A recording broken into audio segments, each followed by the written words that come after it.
The milestone that we're working on today for your 4 to 6 month old is rolling from their back to their tummy and to their back again.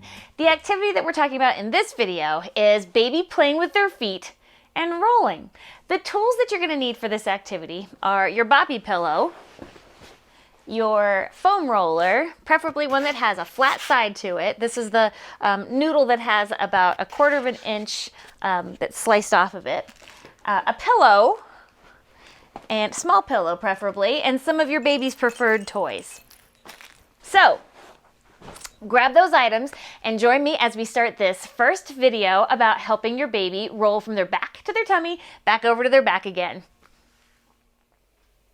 Your starting position with your baby is having them lay on their back. Now you can choose to use your boppy pillow or your legs. Now I like to use my legs, but if you are not as flexible or aren't able to get into this position, that's fine too. That's why we have the boppy. So I'll show you both ways. Again, you want to kind of create a little nest or a diamond here with your legs, always making sure that the hands are forward here like this. And what we're doing is supporting that hip development here too, and the strength in the abdominals. Because in this position, we kind of have their head just a little bit propped up and the hands are forward so that they can play with a preferred toy here, bring it to their mouth, all that great stuff. The goal of this activity is for them to not only get their hands to their mouth and a toy to their mouth, but to get their feet up to their mouth. And in order for us to do that, we can give them a little bit of help from the hips. And so we can simply just use our hands here to help get their hips up to their feet up to their face here.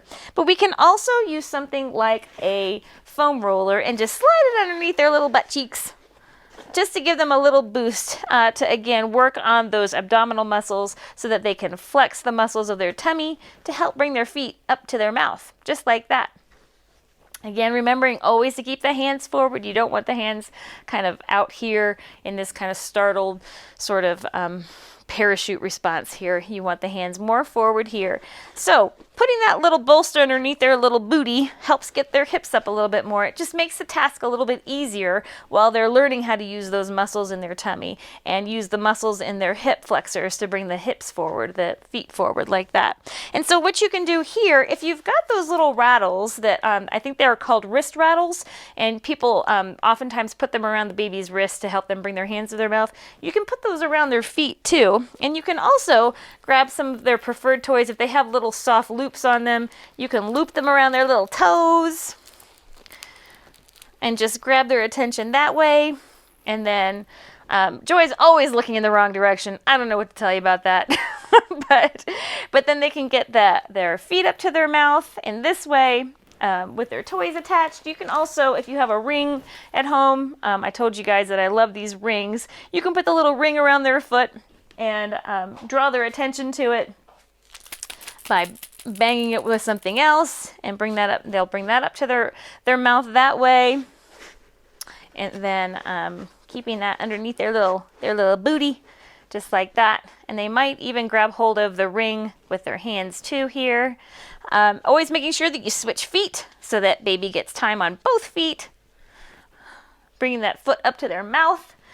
And if you want to make it even a little bit more exciting, you can always add another toy to the ring too and make it even more exciting and give it an auditory aspect of it, not just that touch feel and that vision feel too with that.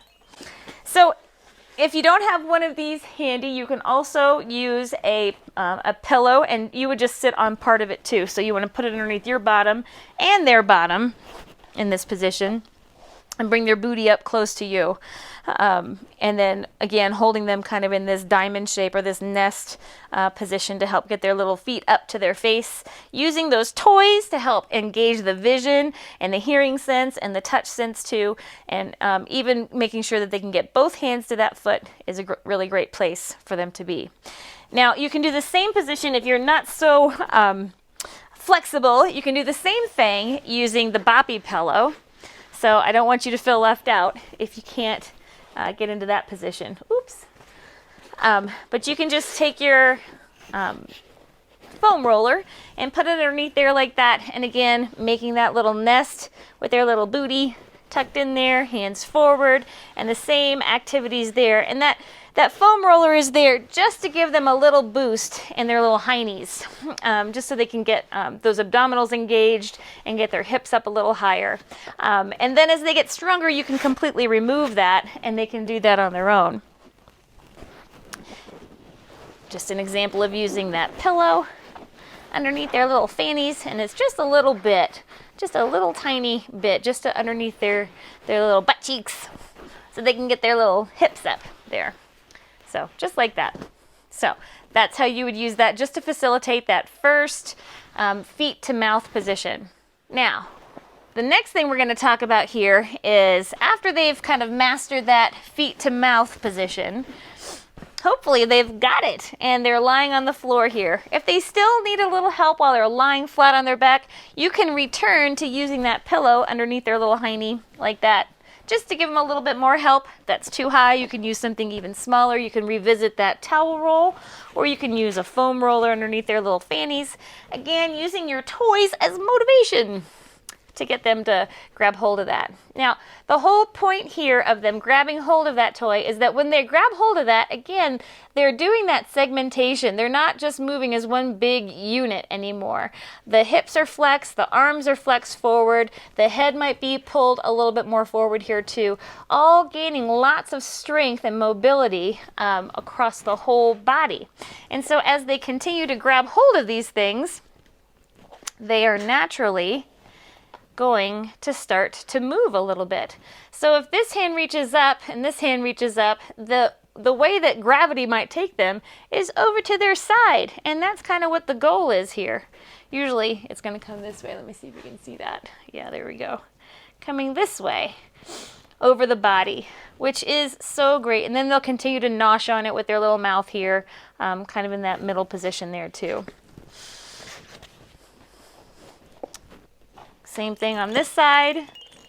If we have a toy on that leg there, and if they've gotten strong enough to where they don't need that that foam roller, that's just fine. They might be just fine without that. But it's just a way to help kind of say, oh, this is what your body can do. How about that?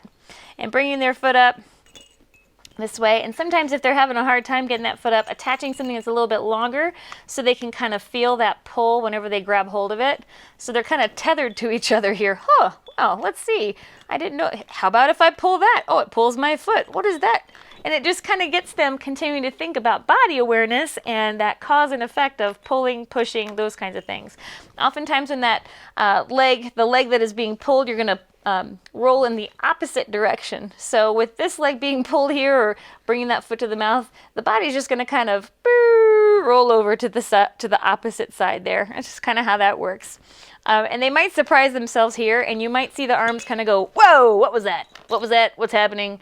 And that's completely normal. That's an early reflex that should be integrating pretty soon in your little one too. That's how we use foot play to get our baby to roll over. You can put them in that nest to start off with, just to kind of get the idea of getting their feet to their mouth. And you can use toys on their little feet, which I love to do.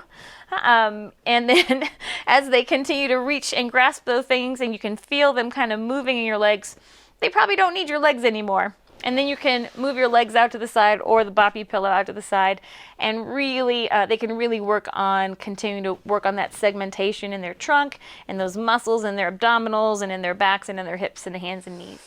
The milestone we're addressing for your 4 to 6 month old in this video is rolling from their back to their tummy to their back again. And the activity that we were working on to point us in that direction was having baby play with their feet and rolling. Now your call to action in this activity is to practice this activity with your little one.